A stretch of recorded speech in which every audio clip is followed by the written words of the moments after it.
Hello everyone, welcome back to my channel. Welcome to another episode of my Jaipur series. তো আজকে আমরা এখন বেরিয়েছি। ফার্স্টে এসেছি হচ্ছে হাওয়া মহল। তো হাওয়া মহল আমরা তো দেখবো, সাথে তোমাদেরও দেখাবো। তো আশা করি তোমাদের এই ব্লগটা দেখতে খুব ভালো লাগবে। তো চলো আমার সাথে হাওয়া মহল দেখবো। এই দেখো, এই হচ্ছে এন্ট্রি। আমরা এখন ঢুকবো।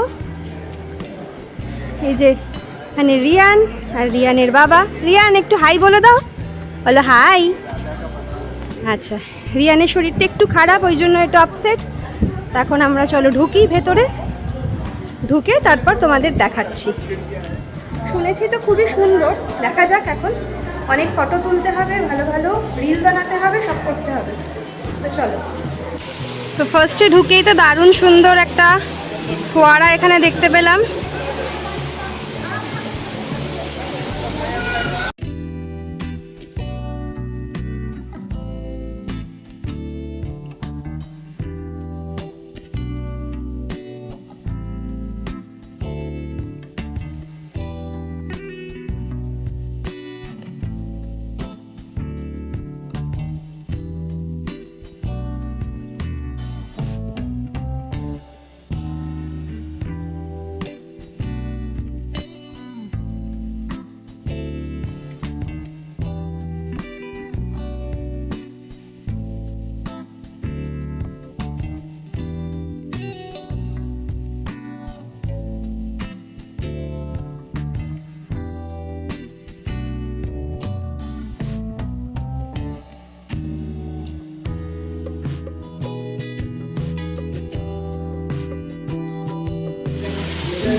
এখন আমরা যাচ্ছি হচ্ছে হাওয়া মহলের ওপরের দিকে।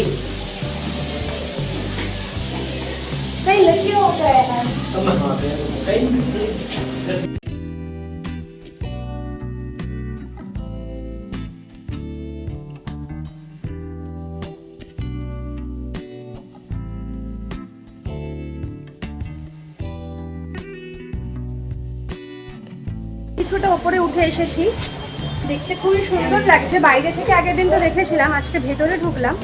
বেশ সুন্দর, কিন্তু মানে স্ট্রাকচারগুলো এত সুন্দর। দেখো এখানে ছোট ছোট এরকম জানালা মতো করা, এইদিকে আছে, এই দিকে রয়েছে, আবার এই সাইডে আছে। এখান থেকে কিন্তু ওই যে নিচের ফাউন্টেনটা যেটা তোমাদের দেখালাম, সেইটা দেখো দেখা যাচ্ছে। কি সুন্দর লাগছে না? আর এখান থেকে দেখো ভিউটা খুবই সুন্দর লাগছে দেখতে। তো চলো, এখন আরও বোধহয় ওপরে রয়েছে, আরও ফ্লোর আছে, সেখানে যাবো এবার। বাপরে, এই সিঁড়িটা দেখো, মনে হচ্ছে স্বর্গের সিঁড়ি। এখন এইটা দিয়ে উঠতে হবে। উরে বাবা,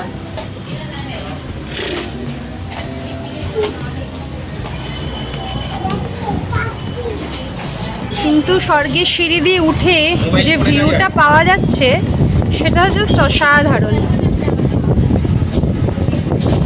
তোমরাও আমার চোখ দিয়ে দেখো যে কতটা সুন্দর লাগছে পুরো শহরটাকে।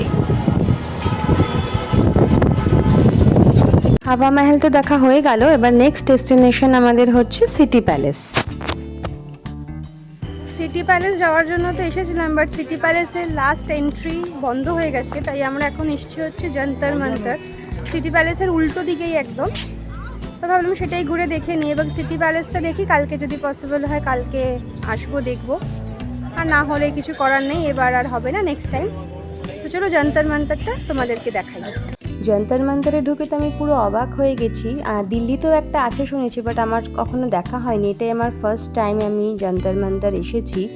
তো তখনকার দিনে, মানে আজ থেকে প্রায় 300 বছর আগে এটা তৈরি। তখনকার রাজা দ্বিতীয় সবাই জয়সিং এটা তৈরি করেছিলেন টাইম ক্যালকুলেট করার জন্য। মানে সত্যিই দেখে অবাক হতে হয় যে আজ থেকে এত বছর আগেও মানুষের মাথায় এই কনসেপ্টটা এসেছিল। সত্যি অবাক করার মতো।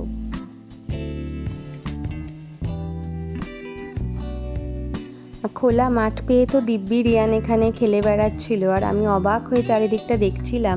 এখানে শুধু টাইম ক্যালকুলেট করার জন্যই না, এখানে রাশি ফল দেখার জন্য এই বিভিন্ন জিনিসগুলো তৈরি করেছিলেন।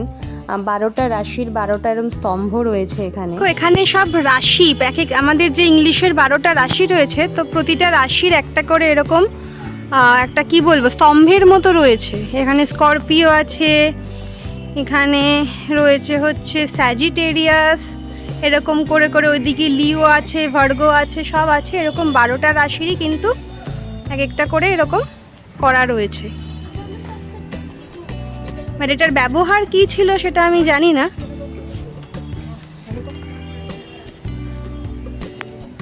যন্তর মন্তর তো দেখা হয়ে গেল, এবার আমরা বেরিয়ে গেছি। আর বেরিয়ে দেখো এখানে প্রচুর উট ঘোড়া সব দাঁড়িয়েছিল, এখানে এগুলো রাইড হয়। হাতিও ছিল, বাট সেটা ক্যাপচার করা হয়নি। তো যাই হোক, এসব দেখে দেখে আমরা গেছিলাম হচ্ছে একটুখানি শপিং করতে। তো কোথাও বেড়াতে এলে টুকটাক শপিং তো ম্যান্ডেটারি, সেটা করতেই হবে। তো বেশি কিছু কিনিনি, অল্প কিছুই কিনেছি। তো এসব শপিং করার পর আমরা ফিরে এসেছিলাম হচ্ছে হোটেলে। আমাদের হোটেলে একটা বাচ্চাদের জন্য প্লে জোন ছিল, তো সেখানেই রিয়ানকে একটুখানি নিয়ে গেছিলাম যাতে ওর একটুখানি ভালো লাগে। ওর শরীরটা যেহেতু একটু খারাপ ছিল, সেই জন্য ভাবলাম কি এখানে গেলে ওর হয়তো একটুখানি ভালো লাগবে। তো এখানে ও খেলাধুলো করছে, আর এভাবেই হাসি মজাতে কিন্তু আমাদের জয়পুরের 3rd ডেও কেটে গেল। তো আশা করি তোমাদের এই ব্লগটা দেখতে ভালো লেগেছে। আজকের ব্লগটা এখানেই শেষ করছি, আবারও তোমাদের সাথে দেখা হবে নেক্সট ব্লগে।